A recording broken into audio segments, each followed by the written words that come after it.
विशाल robot fire truck restoration. गांव में अचानक से एक घर में आग लग जाती है। घर में परिवार के दोनों छोटे बच्चे फंसे हुए थे। वो मदद के लिए चिल्ला रहे थे। गांव वाले भी पानी डालकर आग बुझाने की कोशिश करते रहते हैं, लेकिन तेज आग को वो बुझा नहीं पा रहे थे। तभी एक गांव वाला थक कर कहता है, अरे काश काश हमारे गांव में एक फायर ट्रक होता तो इस आग को आसानी से बुझा पाते। अब क्या करे, कैसे आग से बच्चों को बचाए।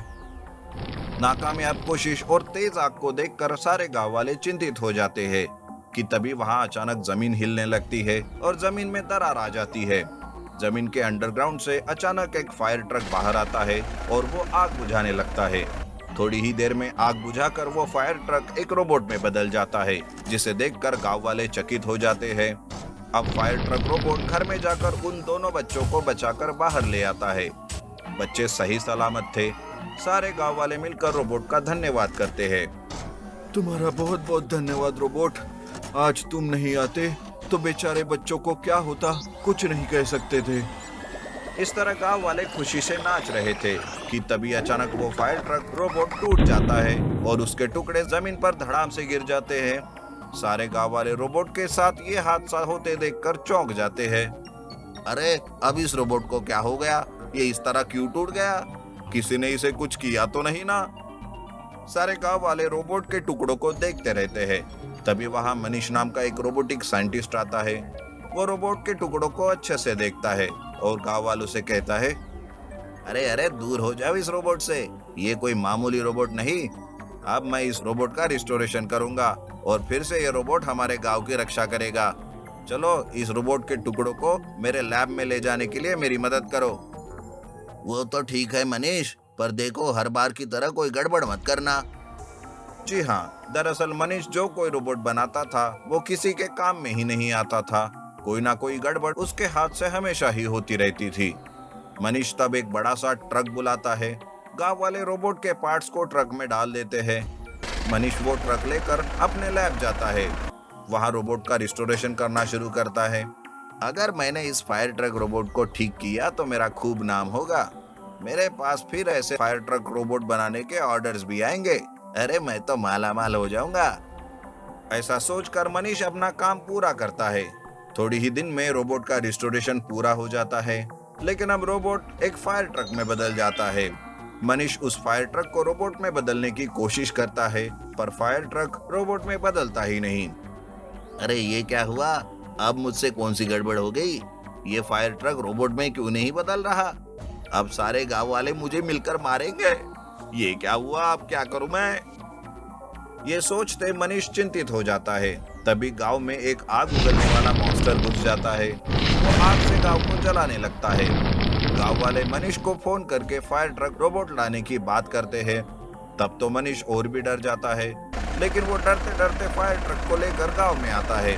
तब एक गांव वाला कहता है, अरे मनीष, ये फायर ट्रक रोबोट हमारी मदद क्यों नहीं कर रहा? रोबोट बनाकर उस मॉन्स्टर को क्यों नहीं मार रहा? ये क्या बात है मनीष, तुम कुछ छुपा तो नहीं रहे ना? तब मनीष गांव वालों को जवाब ही नहीं दे पाता। हड़बड़ाहट में उसके हाथों से फायर ट्रक में लगा एक बटन दब जाता है और जैसे ही बटन दबता है वैसे ही फायर ट्रक रोबोट में बदल जाता है। अब फायर ट्रक रोबोट उस मॉन्स्टर के साथ लड़ाई करके उसे मार देता है और गांव में लगी आग को भी वो बुझा देता है। इस तरह से समय रहते मनीष उस बटन को नहीं दबाता तो वो फायर ट्रक रोबोट में नहीं बदलता और गांव वाले मनीष को ही मारते। पर चलो, आखिरकार मनीष बच जाता है और गांव वाले भी। उस दिन से फायर ट्रक रोबोट गांव में रहकर गांव वालों की रक्षा करने लगता है। Remote control old cement concrete truck restoration. Sundarpur गांव नदी किनारे बसा हुआ था। वो गांव हरियाली से भरा पूरा था। बहुत सारे बिजनेसमैन उस गांव को खाली करके उनकी जमीन हासिल करके होटल्स खोलना चाहते थे, पर गांव वाले किसी की बातों में भी नहीं आ रहे थे। ऐसे ही एक बंसल नाम के आदमी की नजर उस गांव पर थी। वो कोई ना कोई तरीका गांव वालों को परेशान करने के लिए निकालता रहता था। एक बार वो कुछ गुंडों को जेसीबी लेकर गांव में भेजता है। वो सीधे गांव के मुखिया के पास जाते हैं और कहते हैं, क्या रे मुखिया, कहा था ना कि गांव को खाली कर दो, अब तक खाली क्यों नहीं किया? चुपचाप जो पैसे बंसल साहब दे रहे हैं वो ले लो और जल्दी से जल्दी गांव खाली कर दो। अरे जाओ जाओ, मैं किसी बंसल की बात क्यों मानूं? और हाँ, कुछ भी हो जाए, हम ये गांव खाली नहीं करेंगे। मुखिया की ये बातें सुनकर वो गुंडे गुस्से में आते हैं और वो जेसीबी उनके घरों पर चलाने लगते हैं। वो जेसीबी से सारे घरों की तोड़फोड़ करने लगते हैं। तब मुखिया उन्हें रोकने की बहुत कोशिश करता है, लेकिन वो गुंडे मुखिया को भी मारने लगते हैं। तभी रोशन नाम का गांव का एक लड़का बीच में आकर उन गुंडों को रोकता है। रोशन गुंडों से मारपीट करता है और उन्हें गांव से भगा देता है। तब मुखिया कहता है, तुम्हारा बहुत बहुत धन्यवाद रोशन, तुमने गुंडों को भगाकर बहुत अच्छा काम किया है। इस तरह मुखिया रोशन का धन्यवाद करता है, पर बाकी के गांव वाले रोशन के खिलाफ बातें करने लगते हैं। तब मनोज नाम का आदमी कहता है, अरे मुखिया जी, ये रोशन भी तो एक गुंडा ही है। ये भी उन गुंडों से मिला हुआ होगा, इसलिए इसका धन्यवाद करने की कोई जरूरत नहीं। हमें तो कहीं उसकी ये चाल तो नहीं, इस बात को समझना होगा। जी हाँ, रोशन एक गुंडा ही था, पर जब से वो जेल से छूटकर आया वो सुधर गया था। पर गांव वाले रोशन को ही भला बुरा कह रहे थे। तब मुखिया कहते हैं, अरे अगर कोई सुधरना चाहता है तो उसे मौका देना चाहिए सुधरने का। और हाँ, जब गुंडे घर तोड़ रहे थे और मुझे मार रहे थे तब तो कोई सामने नहीं आया, और जिसने हमारी ही मदद की आप लोग उसी को गुनहगार ठहरा रहे हो। ये बिल्कुल भी अच्छा नहीं है। जाओ जाओ, अपने घर में चले जाओ। गांव वाले अपने अपने घर चले जाते हैं। तब रोशन मुखिया के पास आता है और कहता है, मुखिया जी, मुझ पर आपने जो विश्वास दिखाया उस बात के लिए बहुत बहुत धन्यवाद। सच में मैं अब सुधारना चाहता हूँ। मैं कोई भी अच्छा काम शुरू करना चाहता हूँ।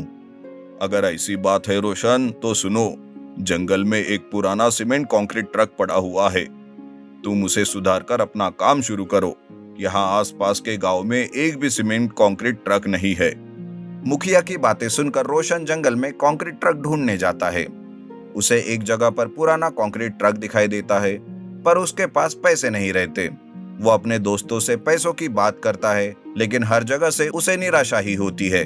रोशन वापस जंगल में कंक्रीट ट्रक के पास आता है और कहता है, कल तक सारे दोस्त मेरे पीछे पीछे आ रहे थे। तब मेरे पास पैसा था, इसलिए मेरे पैसों से ऐश करते थे। आज मैं जेल से क्या आ गया, कोई भी मेरी मदद करने के लिए तैयार नहीं। रोशन निराश होकर खुद से बातें कर रहा था कि तभी आसमान से एक बिजली सी चमकते हुए जमीन पे गिरती है। वहां से रोशनी हट जाने के बाद अचानक एक रोबोट प्रकट हुआ रहता है और वो कंक्रीट ट्रक को रिस्टोरेशन करना शुरू करता है। रोबोट उस ट्रक को नया ही नहीं, बिल्कुल रिमोट कंट्रोल कंक्रीट ट्रक बनाता है। रोशन ये सब अपनी आंखों से देखता रहता है। तब वो रोबोट उसके पास आकर कहता है, मैं हमेशा ही तुम जैसे लोगों की मदद करना चाहता था। आज से मैं हमेशा तुम्हारे साथ रहूंगा। और हाँ, इस रिमोट को अपने पास रखो। तुम जब जब ये रेड बटन दबाओगे तब तब मैं वापस आ जाऊंगा। ऐसा कहकर वो रोबोट रोशन को एक रिमोट देता है।